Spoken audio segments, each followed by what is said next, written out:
Grayport smelled of rust, salt, and surrender. Even before the first lights slipped across the harbor, the town seemed already exhausted, sagging under the weight of its own forgotten promises. Fog blanketed the crooked streets, rising from the river like a second skin. It draped itself over crumbling warehouses, tangled in the broken gutters, and coiled around the lampposts that flickered weakly against the dawn. Amara Dukkha moved through the mist like a thread pulled too tight. Her basket, heavy with the morning's catch, dug into the soft crook of her arm. Every step along the uneven cobblestones sent a fresh jolt through her aching legs. But she pressed on, scarf pulled high over her mouth and nose against the damp chill. The air tasted of iron and decay. The docks moaned under the weight of unseen tides. Somewhere far off, a gull screamed once and fell silent. Amara was used to the silence.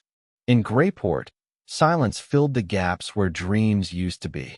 As she turned onto Harbor Street, a sharp sound sliced through the fog. / 2014, a muffled crash, followed by a low, choked cry. She froze. The basket shifted against her hip, forgotten. Her heart kicked once against her ribs, hard enough to make her sway.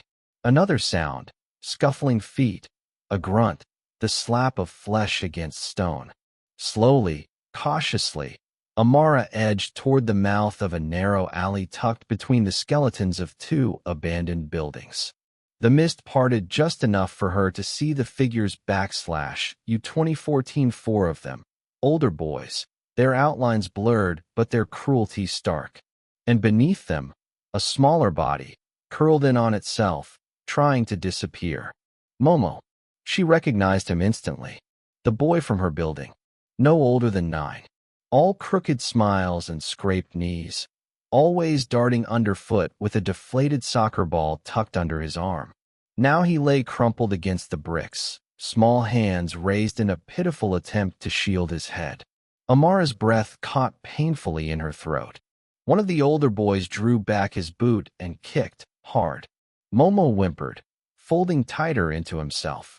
A low voice laughed, the sound raw and ugly, and spat a word into the fog. A word Amara had heard too often, a word that turned the marrow of her bones to ice. She stepped backward instinctively, heels slipping on the slick stones. The movement made a tiny noise, a scuff, barely louder than a breath, but one of the attackers turned his head sharply. For a heartbeat, their eyes met through the mist. Amara didn't wait to see if he recognized her. She ran. The basket slammed against her side, fish thudding wetly against one another, but she barely felt it. The world blurred around her, reduced to the frantic pounding of her feet and the roar of blood in her ears. She didn't stop until she stumbled into the market square, where the broken bell of St. Isidore's gasped out the quarter hour like a dying man's rattle. Vendors were setting up their stalls, their faces drawn and gray in the dim light. The air smelled of old fruit and colder fear. No one noticed the girl who collapsed against the side of a shuttered bakery, pressing a trembling hand to her chest. No one saw the way her wide, dark eyes brimmed with something too large to name. Amara straightened slowly, forcing her breathing under control. She adjusted the scarf around her face, picked up the basket she hadn't realized she dropped, and made her way to her family's fish stall as if nothing had happened. Her mother was already there, arranging tins of sardines and slabs of cod with ruthless efficiency. She didn't look up. "You're late," she said, voice flat. "The market doesn't wait for anyone." Amara opened her mouth to speak, but the words curdled and died in her throat. What could she say? That she had seen? That she had done nothing? She bent over the counter instead, hands moving automatically, gutting fish with swift, practiced strokes. Scales clung to her fingers like tiny silver ghosts. The minutes dragged by. The market buzzed and murmured around her, but it all sounded distant, unreal. Somewhere across the square, a group of boys about her age lounged near a stack of crates, laughing loudly. She couldn't tell if they were the same ones. Didn't dare look too long. The broken bell wheezed again above the rooftops, a thin, ragged cry swallowed quickly by the mist. Amara barely heard it over the pounding in her ears. Inside her chest, guilt twisted like a live thing. She pressed the knife harder into the fish's flesh, as if cutting deep enough could excise the memory. But it remained, a stain she could not scrub away. And she knew, with a cold certainty, that Grayport would not let her forget. Not today, not tomorrow, maybe not ever.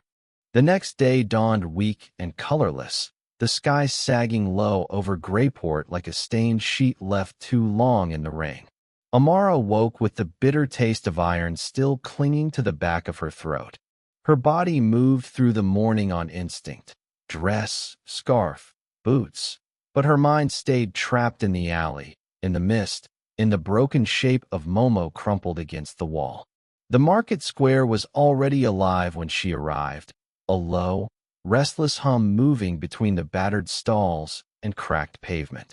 The familiar rhythm of trade had returned, but something underneath it had changed, a new tension, a wariness that thickened the very air. Amara felt it immediately. She sensed it in the way conversations stuttered into awkward silence when she passed, in the way glances slipped sideways to avoid meeting hers. She became invisible, not through magic, but through fear. Not her fear, theirs. News traveled fast in Grayport, carried not by newspapers or radios, but through looks, through silences, through the tightening of shoulders. Everyone knew. They just pretended not to. At the fish stall, her mother's hands moved quickly, cleaning and sorting with mechanical precision. She didn't ask why Amara's basket was nearly empty, didn't comment on the hollowness behind her daughter's eyes. Pragmatism ruled here. Survival left little room for grief. Mid-morning brought the first official whisper. Two men loitered by the fountain in the center of the square, smoking cigarettes and speaking low. Their words floated across the cold air. A boy got hurt. Accident, they're saying. Kids roughhousing, nothing more. The words were careful, stripped of weight, sanitized. A few women clustered near the bakery chimed in, voices sharper. Their kind bring trouble. Never satisfied with their place. Can't expect them to live like us, can you? Amara stood stiff behind the stall, scaling a haddock with slow, deliberate strokes. She kept her eyes low, but her ears strained for every poisoned syllable. Fear thickened around her like wet wool. By noon, even the children were whispering. She saw them at the edge of the square, boys and girls no older than Momo, kicking stones, darting glances at her, and laughing too loudly. Their laughter wasn't joyous. It was sharp-edged, brittle. It scraped at her skin worse than any insult could have. When the town's single police car rolled past, its windows tinted, its siren quiet, no one looked up. No one waved it down. Amara felt a heavy weight settle in her chest, pressing against her ribs. Grayport had already made its decision. It had chosen silence. It had chosen forgetting. And it expected her to do the same. At sunset, as the market closed and shutters slammed down like closing mouths, Amara lingered near the abandoned cannery. The alley where Momo had been attacked was empty now, the fog curling in lazy tendrils along the cracked stones. No blood remained. No sign of struggle. The mist had swallowed it all. Amara pressed her hand against the cold brick wall, feeling the roughness bite into her palm. A small, broken sound slipped from her throat. Not a cry, not a word, something raw and shapeless. She pulled her scarf tighter and stumbled home through the darkening streets, the broken bell of St. Isidore's rasping a thin, defeated sound overhead. At dinner, her mother served fish stew without speaking. Her father ate in silence, his shoulders hunched, his breathing shallow. The television muttered in the background, news from faraway places, floods, elections, deaths that felt strangely distant. Nothing about a boy battered in the fog of a dying harbor town. Nothing about a girl who had seen and done nothing. That night, Amara lay on her narrow bed, staring at the cracked ceiling as the mist pressed against the windows. Sleep would not come. In the darkness, she thought about Momo's eyes, wide, terrified, and the way his small body had folded under the kicks. She thought about her own feet, frozen, moving backward, betraying him with every silent step. And she understood, with a clarity that cut sharper than any knife, that she was no different from the rest of them. She had chosen silence too. Outside, the broken bell gasped again into the night. It didn't sound like warning anymore. It sounded like mourning.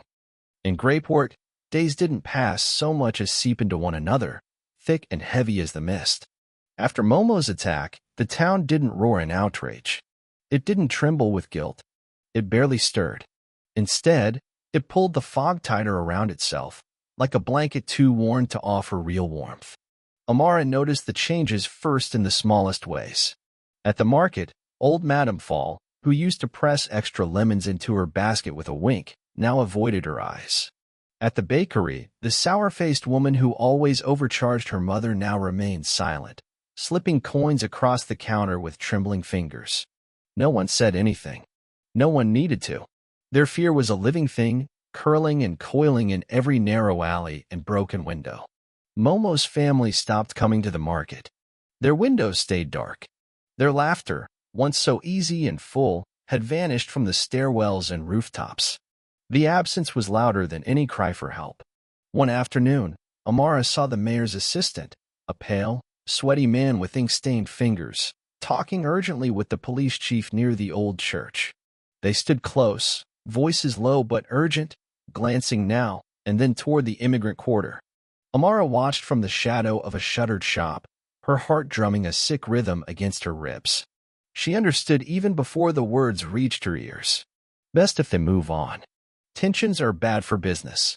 Quiet is better. Always better. Not justice. Not apologies. Just quiet. Later that evening, the news spread through the community like smoke. Momo's family was leaving. No trial. No punishment. Just disappearance. No one knew where they would go. No one asked. Amara stood on the cracked front step of her building and watched them load their lives into a battered truck. Momo's mother wrapped him tightly in a worn coat, his face buried against her chest. He didn't look up. Not once. No neighbors gathered to say goodbye. No hands lifted in farewell. Just the shuddering cough of the old truck's engine and the slow, painful grinding of tires against gravel as it pulled away. The mist swallowed them long before the truck reached the river road. Amara stood there long after they had gone, the cold seeping through the soles of her thin boots. Behind her, the broken bell of St. Isidore's coughed once, then fell silent. In the darkness, something inside her twisted and broke. Not like a snapped bone, sudden and sharp. More like a slow, deep splintering, the kind that happened when too much pressure was applied for too long. That night, she sat at the window of their cramped kitchen, staring out at the endless fog, hands wrapped tightly around a chipped mug of cold tea. Her mother moved around her, setting out bowls, muttering prayers under her breath, pretending nothing had changed. But it had. Amara could feel the shape of it, vast and terrible, pressing against the thin walls of their life. Something inside her had shifted. Not enough to act. Not yet. But enough to know that the silence demanded more from her with every breath she took. And someday soon, she would either have to answer or be swallowed by it. Days after Momo's family vanished, Grayport returned to its familiar rhythm, or at least, it pretended to. The market bustled.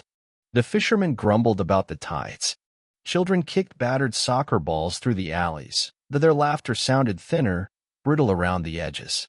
The town wore its silence like a badge, daring anyone to speak against it. Amara moved through it, feeling each glance, each careful turn of shoulders away from her path. She had become a living reminder of the thing Grayport wanted desperately to forget. One afternoon, while delivering fish to the harbor, Amara passed the abandoned cannery again. The alley where Momo had been beaten was empty, choked with mist and broken crates. Something caught her eye. On the crumbling sidewall, someone had scrawled a message in red paint, hurried, angry strokes, barely legible. "We see you." The words stood stark against the soot-stained bricks, defiant and trembling. Amara's heart lurched. She scanned the empty street, but no one else seemed to notice. Or maybe they simply chose not to. She lingered a moment longer, the letters burning themselves into her mind, before pulling her coat tighter and hurrying on. By evening, the graffiti had been scrubbed away. Only faint, bloody smears remained. At home, the silence at the dinner table pressed down heavier than usual. Her father coughed weakly into a handkerchief, the sound rattling from deep within his chest. Her mother said nothing about the missing fish from the stall, about the slowing customers, about the way neighbors now crossed the street to avoid them. Instead, she served the watery stew and bowed her head in prayer. Amara couldn't eat. She stared at the cracks in the table instead, tracing them with her eyes, wondering how long it would take for the wood to split completely. Later, as the fog pressed against the windows and the river sang its slow, mournful song, Amara lay awake in the dark.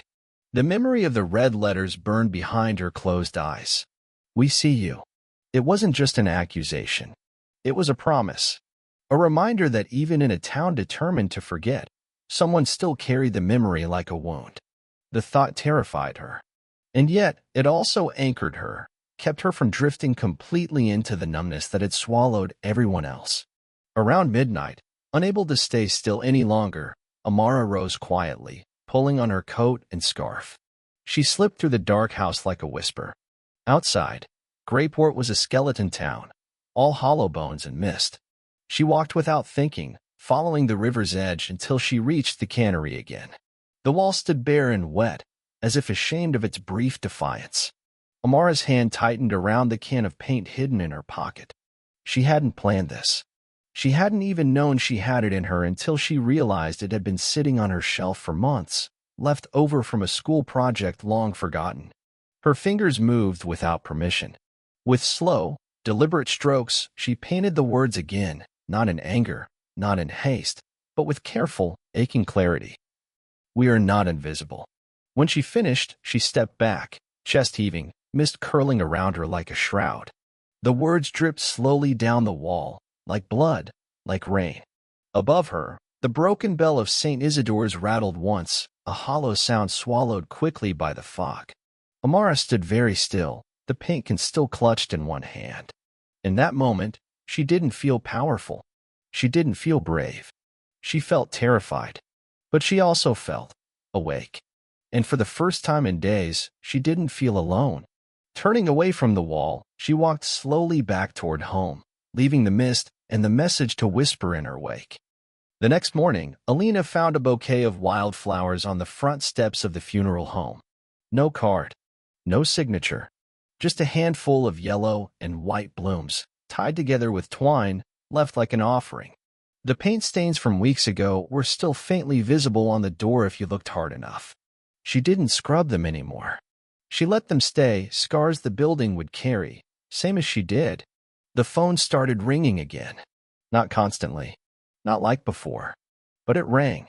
A young mother who had lost her son to illness and didn't want to hear lectures about race or class, just needed someone to help her say goodbye.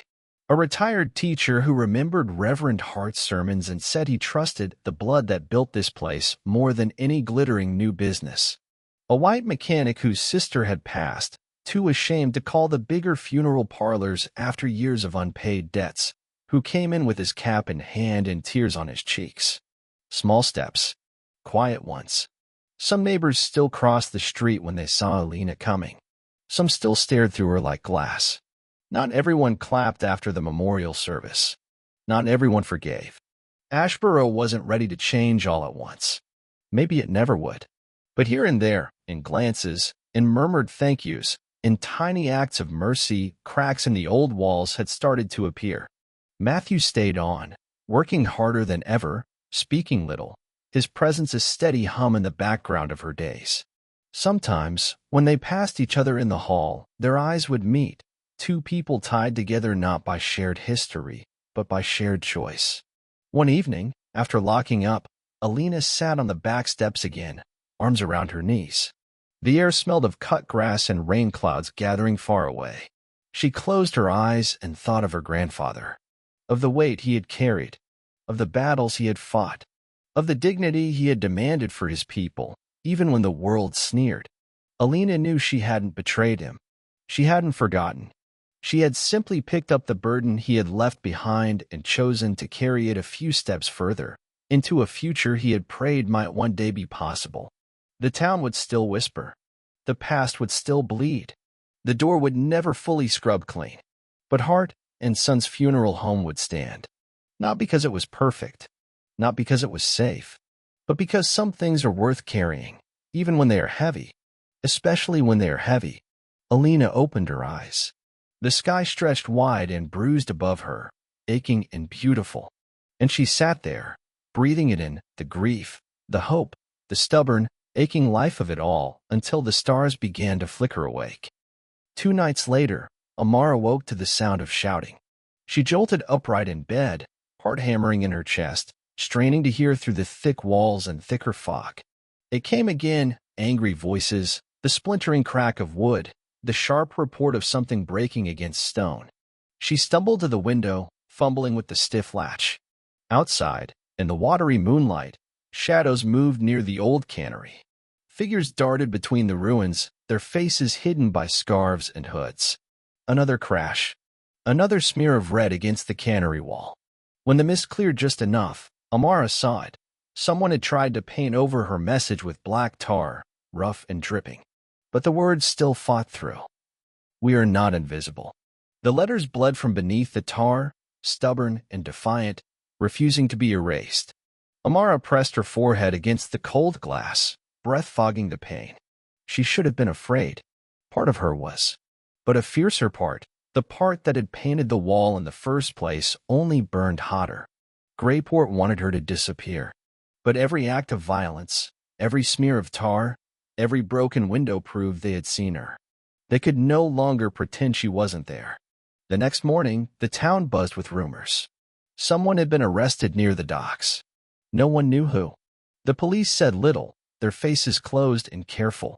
The market felt different that day, brittle, tense. Some people avoided her completely now, walking wide circles around the fish stall as if proximity alone could stain them. Others glanced at her with something like pity. Her fear. A very few, just enough to count on one hand, met her gaze openly. A boy she barely knew, a boy who had once thrown stones at her building for sport, left a rough bundle of apples near her stall without a word and sprinted away. Small cracks. Small, trembling cracks. Late that afternoon, as Amara packed away the unsold fish, she caught sight of a new mark scratched into the stone wall near the church. A bell, broken clean down the middle. And beneath it, 3 words. Still we ring. She stared at it for a long time, chest aching. The message wasn't grand. It wasn't shouted from rooftops. It was small. It was battered. But it was real. That evening, as the mist thickened and the river swallowed the last of the light, Amara walked slowly past the cannery. The wall still bore her words, half buried under tar and grime, but alive. We are not invisible. The broken bell of St. Isidore's coughed into the night air, its voice cracked but still defiant. Amara smiled, not out of joy, not out of victory, but out of something deeper, the knowledge that once a voice rises, it can never be fully silenced again. And neither could she. Grayport didn't change all at once. It never would. But after the wall, after the tar, after the broken windows and whispered threats, something subtle had begun to shift. At the market, Amara noticed it first in how some of the older women clutched their shopping baskets a little tighter when they passed her, not out of fear of her, but out of fear of what their own silence meant. She noticed it when a few boys from the fishing families, once so quick to taunt and jeer, now watched her from a distance, unsure, their hands buried deep in their pockets. One by one, tiny gestures bloomed like cracks in ice. An old man, toothless and hunched, left a battered tin of sardines at her family's stall without asking for payment. A girl with red ribbons in her hair scuffed a chalk heart onto the steps of the church one misty morning, small and crooked, but visible. Even the graffiti began to multiply. Not loud, not everywhere, but here and there, tucked into alleyways and carved into the splintered wood of empty boats. We remember. We refuse. Still here. The police turned a blind eye. Perhaps because they were ordered to. Perhaps because even they could feel the ground shifting under their feet. There were still dark looks. Still muttered curses. Still the knowledge that one wrong step could crack this fragile piece wide open. But the silence was no longer absolute. It had been fractured, and through those fractures, light seeped faint and trembling, but real. At home, Amara's mother said little about what was happening. She still woke early. She still packed fish into salt-crusted tins. She still muttered prayers over the cracked kitchen table. But one night, as Amara helped wash dishes, her mother paused, hands dripping suds, and looked at her long and hard. "You were stubborn," she said at last, voice low.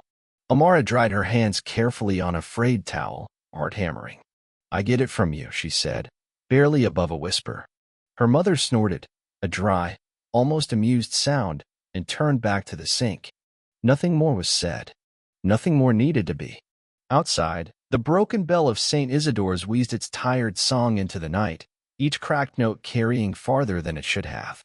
Amara stood at the window and listened, breathing in the thick, salt-heavy mist. She wasn't foolish. She knew real change wouldn't come easy, or fast, or clean. But she also knew something now that she hadn't before. Once a crack appears in a wall, it can never be fully patched. Once a voice rises, it cannot be fully erased. And once a girl chooses to be seen, truly seen, she can never go back to being invisible. Spring crept into Grayport reluctantly, dragging with it muddy rains and clumsy winds that howled between the broken buildings. The river, once sluggish and sullen, surged against its banks, swollen with melted snows from faraway mountains. The market, battered and stubborn, clung to its routines, fish laid out in cracked crates, vegetables wilted but hopeful, the slow bartering dance of survival. And amid it all, Amara moved, no longer invisible. Not loudly, not boldly, but solidly. Vendors no longer looked through her. Some nodded stiffly when she passed. A few, just a handful, offered soft greetings that trailed away into the mist. Children, bolder than their parents, sometimes darted glances her way, their faces curious rather than hostile. The graffiti still clung stubbornly to the walls and stones, faded, smeared by rain, but present. "We are not invisible. Still we ring. We refuse." They had become part of Grayport now, stitched into its skin like old scars. One evening, as the market packed up and the fog rolled thick off the river, Amara found herself wandering toward the abandoned cannery again. The wall was still there. The tar had peeled in long, ugly strips, revealing her words underneath, cracked but defiant. She stood before them a long while, the mist beating on her coat, the wind tugging gently at her scarf. Footsteps crunched behind her. She turned, half expecting another threat, another warning. But it was only a girl, small, thin, maybe 10 years old, her coat 2 sizes too large and her shoes flapping at the soles.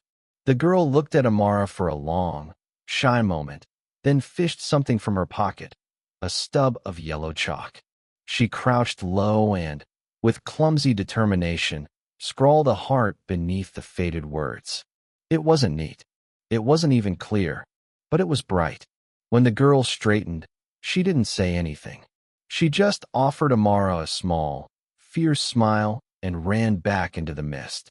Amara stayed where she was, the chalk heart glowing faintly in the gloom, something warm threading its way through the cracks inside her chest. She turned toward the river then, watching as it dragged the day's filth out to sea, relentless and patient. The broken bell of St. Isidore's gave a hoarse, wheezing call above the rooftops, not whole, not beautiful, but stubborn, insistent. Still here, still ringing. Amara closed her eyes for a moment, letting the sound wrap around her like a battered shield. She would stay? She would fight in the only way she knew how, by refusing to vanish, by standing where they could see her, by ringing louder, longer, even through the brokenness. And though the town might never truly love her, might never truly change, she would leave her mark on it all the same.